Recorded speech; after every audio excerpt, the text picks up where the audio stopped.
মোৰ প্ৰিয় ভাই ভনীসকল, আপোনালোক সকলোকে মই কুসুম শইকীয়াই প্ৰভু যীশুৰ নামেৰে নমস্কাৰ জনাইছোঁ।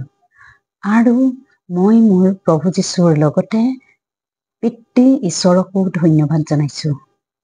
ভিডিঅ'টোৰ আৰম্ভণিতে মই অসমৰ এগৰাকী MMBৰ লিডাৰ হিচাপে আপোনালোকক জনাব বিচাৰিছোঁ যে আমাৰ অসম ৰাজ্যৰ যিমানবিলাক ভাই ভনী আৰু খুৰা খুৰীয়ে MMBৰ শিক্ষাৰ দ্বাৰা অৰ্থাৎ প্ৰভু যীশুৱে দি যোৱা শিক্ষা অৰ্থাৎ সত্য বাক্য ঠিক ৰূপে ব্যৱহাৰ কৰিবৰ বাবে যত্ন কৰিবলৈ লৈছে, সেই সকলো ভাই ভনী আৰু খুৰা খুৰী যিসকলে আমাৰ অসমৰ MMBৰ হোৱাটছআপ গ্ৰুপত অন্তৰ্ভুক্ত হোৱা নাই, আপোনালোক সকলোৱে মোৰ লগত যোগাযোগ কৰিব।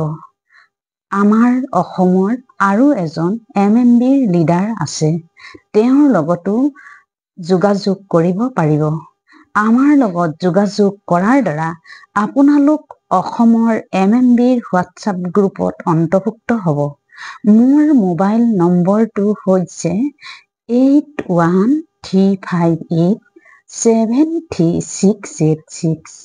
মই আকৌ কৈছোঁ, মোৰ মোবাইল নম্বৰটো হৈছে 8135873686 আৰু আনটো নম্বৰ হৈছে 8318808858।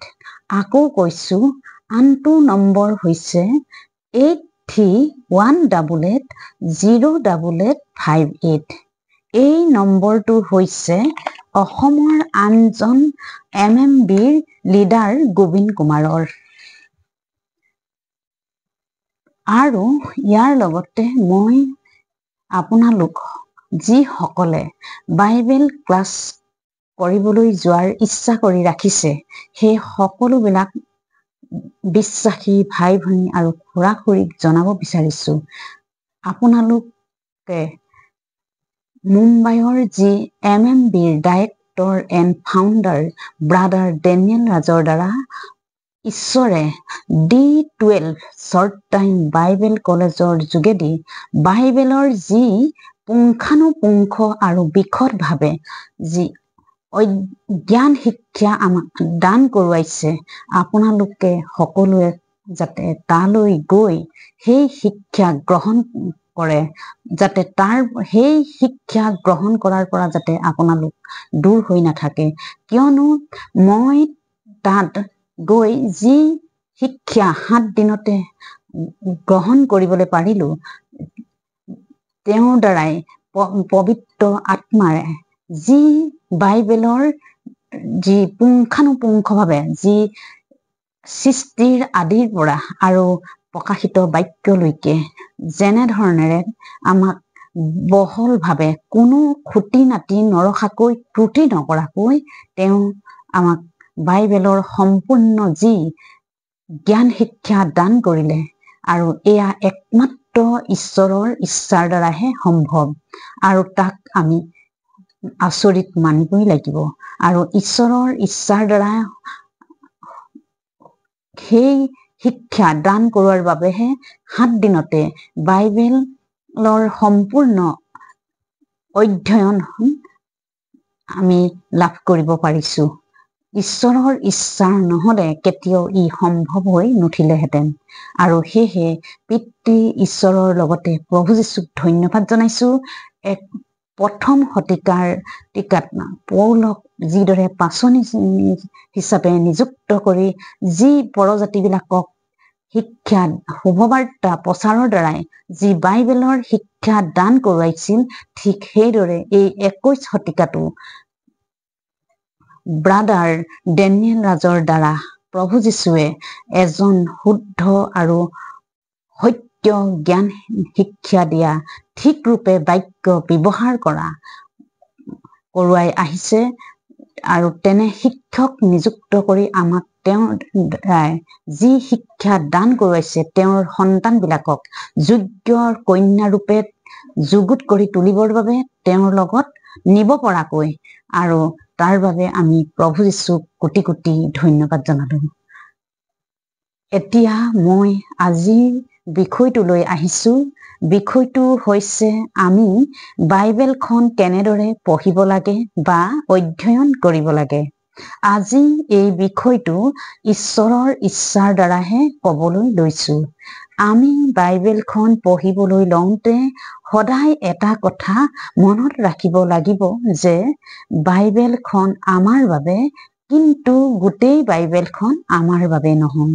মই আপোনালোকক আকৌ কৈছো, বাইবেলখন আমাৰ বাবে, কিন্তু গোটেই বাইবেলখন আমাৰ বাবে নহয়।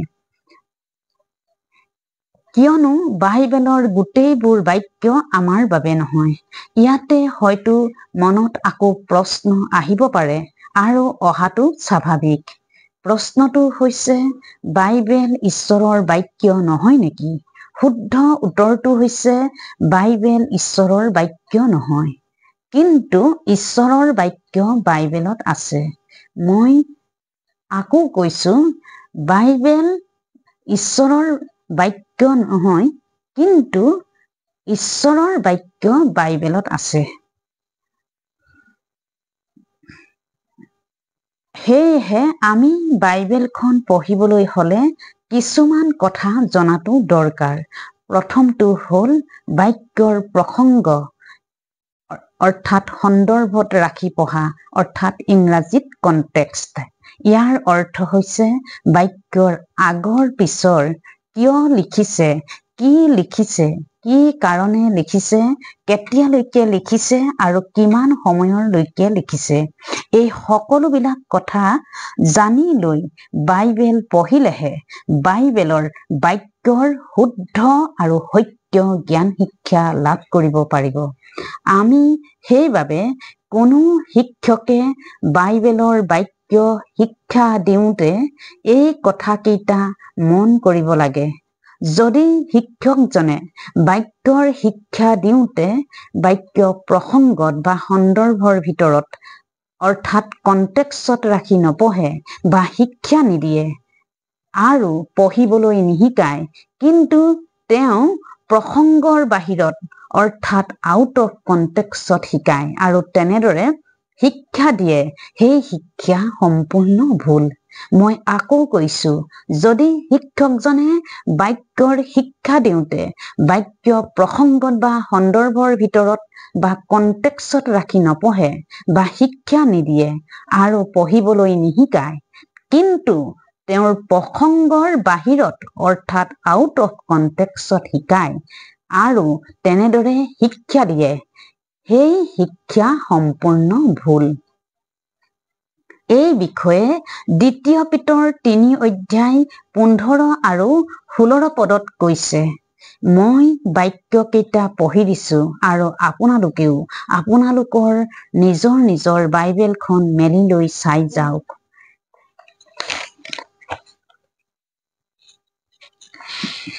আমাক বাক্যত কৈছে, আৰু আমাৰ প্ৰভু দীৰ্ঘ সহিষ্ণুতাক পৰিত্ৰাণ বুলি জ্ঞান কৰা।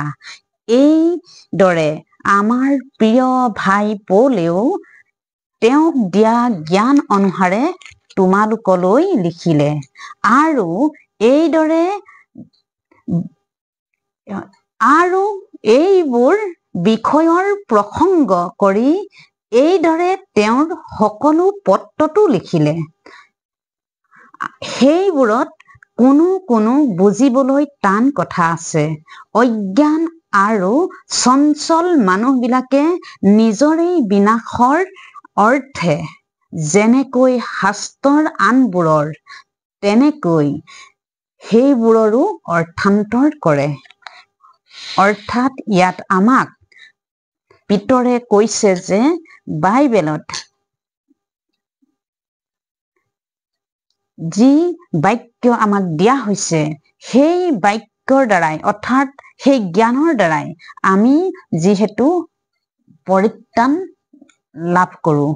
আৰু এই বিষয়ে যে পাচনি পৌলেও কৈ গৈছে, সেই কথাটো পিতৰে জনাইছে।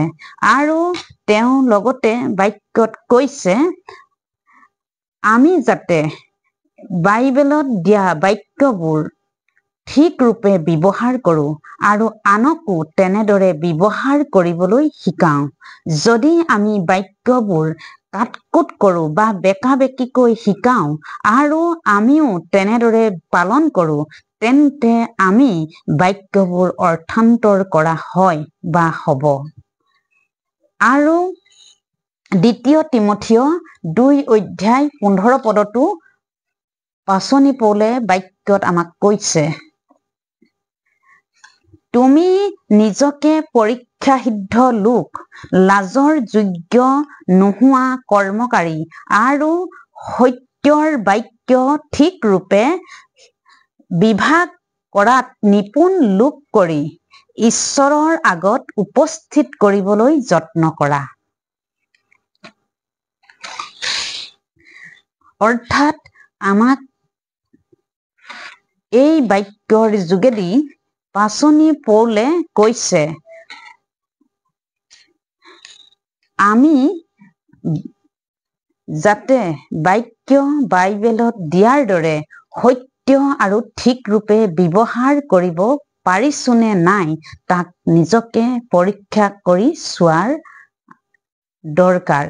লগতে বাক্যবোৰ সত্য আৰু ঠিক ৰূপে বিভাগ কৰাত নিপুণ আৰু লাজৰ যোগ্য নোহোৱা কৰ্মকাৰী লোক কৰি ঈশ্বৰৰ আগত উপস্থিত কৰিব পৰাকৈ যত্ন কৰো।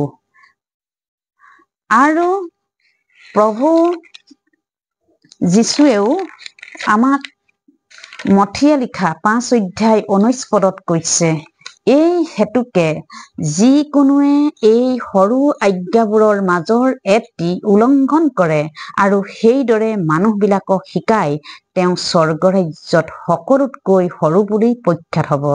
কিন্তু যিকোনোৱে পালন কৰে আৰু সেইদৰে শিকায়, তেওঁক স্বৰ্গৰাজ্যত মহান বুলি প্ৰখ্যাত হ'ব।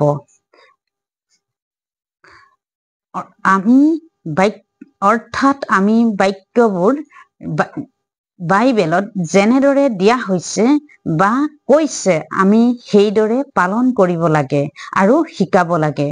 আমি বাক্য কাটকুট কৰিব নালাগে বা ইফাল সিফাললৈ নিব নালাগে। তেনে কৰিলে আমি ঈশ্বৰৰ বাক্য উলংঘন কৰা হয়। আমাক প্ৰকাশিত বাক্য 22:18 আৰু 19 পাচনি যোহনৰ দ্বাৰা প্ৰভু যীশুৱে কৈছে, মই বাক্যকেইটা পঢ়ি দিছো। 18 কৈছে, এই পুস্তকৰ ভাৱবাণীৰ বাক্য শুনা প্ৰতিজনলৈ মই এই সাক্ষ্য দি কৈছো, কোনোৱে যদি এই বাক্যবোৰত কিবা যোগ কৰে, তেন্তে এই পুস্তকত লিখা উৎপাতবোৰো ঈশ্বৰে সেইজনত যোগ কৰিব। অৰ্থাৎ আমাক এই বাক্যৰ যোগেদি জনাই দিছে যে আমি যাতে এই বাক্যবোৰৰ লগত যাতে কোনো যোগ নকৰো। যিজনে যোগ কৰিব, তেওঁত অৰ্থাৎ সেইজনত এই পুস্তকত লিখা উৎপাতবোৰ ঈশ্বৰে যোগ কৰিব। আৰু 19 কৈছে, আৰু কোনোৱে যদি এই ভাৱবাণীৰ পুস্তকৰ বাক্যবোৰৰ পৰা কিবা গুচায়, তেন্তে এই পুস্তকত লিখা জীৱন বৃক্ষ আৰু পবিত্ৰ নগৰৰ পৰা ঈশ্বৰে তেওঁৰ ভাগ গুচাব। অৰ্থাৎ আমাক প্ৰভু যীশুৱে সম্পূৰ্ণভাৱে জানিবলৈ দিছে যে এই বাইবেলত দিয়া বাক্যবোৰৰ পৰা যাতে আমি একো যাতে নুগুচাওঁ, অৰ্থাৎ যাতে আমি তাৰ পৰা কাটকুট কৰি যাতে নিশিকাওঁ আৰু আমি নিজেও যাতে তাক পালন নকৰো। আৰু যিজনে তাক তেনেদৰে কাটকুট কৰি বা বেকা বেকি কৰি বা ইফাল সিফাললৈ নি শিকাব, তেওঁ ঈশ্বৰে পুস্তকত উল্লেখ কৰা বা লিখা জীৱন বৃক্ষ আৰু পবিত্ৰ নগৰৰ পৰা ভাগ গুচাব। গতিকে আমি বাইবেলৰ যি সত্যৰ বাক্য তাক প্ৰভু যীশুৱে লোকে লিখা শুভবাৰ্তাটো 10 অধ্যায় 24 পদত যিহেতু আমাক কৈছে, বিধানত কি লিখা আছে তুমি কেনেকৈ পঢ়িছা।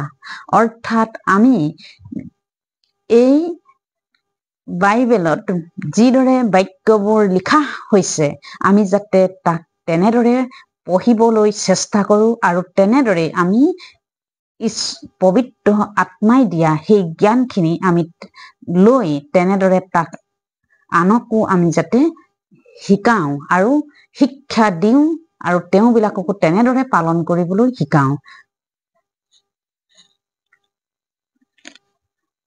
আৰু আমাক জাকোবে 2 অধ্যায় 10 পদত যিহেতু কৈছে, এটা ত্ৰুটি হৈ সকলোতে দোষী হ'ব লগা হ'ব। আৰু সেয়েহে আমি যাতে এটি বাক্যও যাতে আমি পালন কৰাত ত্ৰুটি নকৰোঁ, আমি যাতে এটি বাক্যও উলংঘন নকৰোঁ আৰু এটি বাক্য উলংঘন কৰি সেই আটাইবোৰৰ যাতে আমি দোষী হ'ব লগা নহওঁ। সেয়েহে মই প্ৰতিজন বিশ্বাসী অৰ্থাৎ যিমানবিলাকে এই ভিডিঅ'টো দেখিবলৈ পাব আৰু চাব তেওঁলোক সকলোকে অনুৰোধ জনাইছোঁ আৰু যাতে আপোনালোক সকলোৱে এই সকলোবোৰ কথা মনত ৰাখি যাতে বাইবেলখন পঢ়িবলৈ লয় বা অধ্যয়ন কৰিবৰ চেষ্টা কৰে। আজিলৈ ভিডিঅ'টো ইমানতে সামৰিছোঁ। আগলৈ এই বিষয়ে ঈশ্বৰৰ আত্মাৰ দ্বাৰাই আপোনালোকক বিশদভাৱে জনাবলৈ চেষ্টা কৰিম।